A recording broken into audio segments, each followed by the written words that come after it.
বাংলানিউজ24.com একটা রিপোর্ট করেছে। তার শিরোনাম হচ্ছে যমুনার বৈঠকে টিকে গেল সরকার, দাবি পূরণ হলো না বিএনপির। আসলে এখন তাই, বাস্তবতা তাই যে ডক্টর মোহাম্মদ ইউনূস একটা ধাক্কা খেয়েছেন। ধাক্কা খেয়ে হয়তো তার উপলব্ধি হয়েছে যে সব দলগুলো এসে তাকে বলছে যে না না স্যার, আপনি পদত্যাগ করবেন না। সম্ভবত এটাই উপলব্ধি হয়েছে। যদি ভিন্ন কিছু উপলব্ধি হতো তাহলে নির্বাচন, সংস্কার, এই বিষয়গুলো নিয়ে তিনি মুখ খুলতেন। বিএনপির দাবি কি ছিল? বিএনপির দাবি ছিল কয়েকটা, তার মধ্যে প্রধান ছিল যে নির্বাচনের তারিখ ঘোষণা করেন। তারপরে কি ছিল? যে সংস্কারগুলো শেষ করেন। তারপরে তারা কি বলেছে? যে বিতর্কিত উপদেষ্টাদেরকে পদত্যাগ করেন, আপনার সরকার নিউট্রাল একটা সরকার হিসেবে থাকুক, এটা আমরা চাই। তিনজন, খলিলুর রহমান, আসিফ মাহমুদ সজীব ভুইয়া এবং মাহফুজ আলম, এই তিনজনের তারা পদত্যাগ দাবি করেছে। এবং নানা সঙ্গত কারণে শুধু বিএনপি না, অনেকেই সেই বিষয়গুলো এসছে। এবং তারা বলেছে যে তারা এর আগে লিখিতভাবে বলে এসছে যে ডিসেম্বরের মধ্যে তারা নির্বাচন চায়, কিন্তু সেই ব্যাপারে ডক্টর মোহাম্মদ ইউনূস কোনো রেসপন্স করেননি। তো বলছেন যে এইভাবে যদি চলতে থাকে, যদি দাবি পূরণ না হয়, তাহলে তাদের পক্ষে সহযোগিতা করা সম্ভব না। তারপর পরেই দেখা গেল যে এর মধ্যে সেনাপ্রধান অফিসার্স অ্যাড্রেস, এই শিরোনামে একটা যে খবর বের হলো, তাতে দেখা যায় যে নির্বাচন ডিসেম্বরের মধ্যে হওয়া উচিত।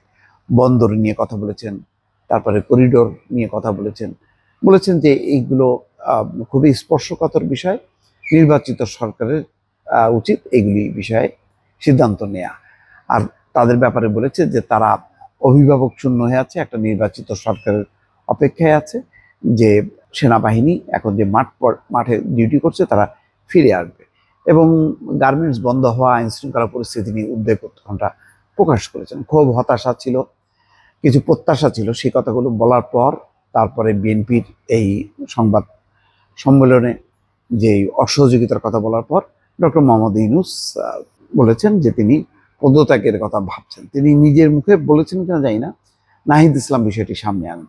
তারপর পরই রাজনৈতিক অঙ্গনের দৌড়ঝাঁপ হয়। জামাত ইসলাম বলল সর্বদলীয় বৈঠক হওয়া উচিত, এবং সেভাবেই কিন্তু প্রথম বিএনপি, জামাত, তারপরে এনসিপির সাথে বৈঠক হলো।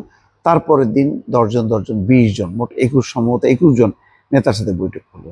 তো তারপরেও কিন্তু 2 দিন 3 দিন পার হয়ে গেল, এখনো পর্যন্ত এইসব কথাবার্তার ভিত্তিতে যে কোনো ডেডলাইন সামনে নিয়ে আসা, যে না ঠিক আছে, আমি ডিসেম্বর থেকে জুন বলেছিলাম, ওকে, আমরা ফিক্সড করলাম ফেব্রুয়ারি মাসে বা মার্চ মাসে, কিন্তু কোনো কথা নেই।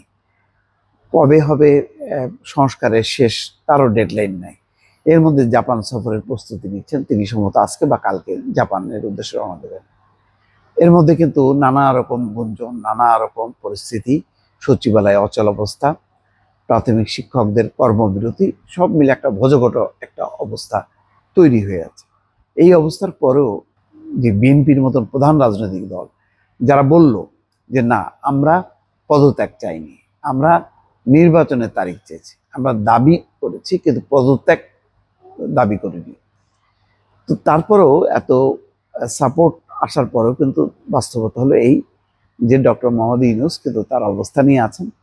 এখন পর্যন্ত, আজকে পর্যন্ত আমি যখন ভিডিওটি করছি, জানি না আজকে রাতের বেলা বা কালকে কি হবে, কিন্তু এখনো পর্যন্ত যে এই বিষয়ে সিদ্ধান্ত নিতে বিলম্ব হওয়া, এটা খুবই আশ্চর্য ব্যাপার। যে সবাই মনে করেছিল যে রাজনৈতিক দলগুলো কথা বলার পর তিনি হয়তো একটা সিদ্ধান্ত দেবেন, কিন্তু সিদ্ধান্ত কিন্তু দেননি। কেন দিচ্ছেন না? কি হচ্ছে বিষয়টা? সরকারের ভেতরে কেন একটা অনমনীয় ভাব?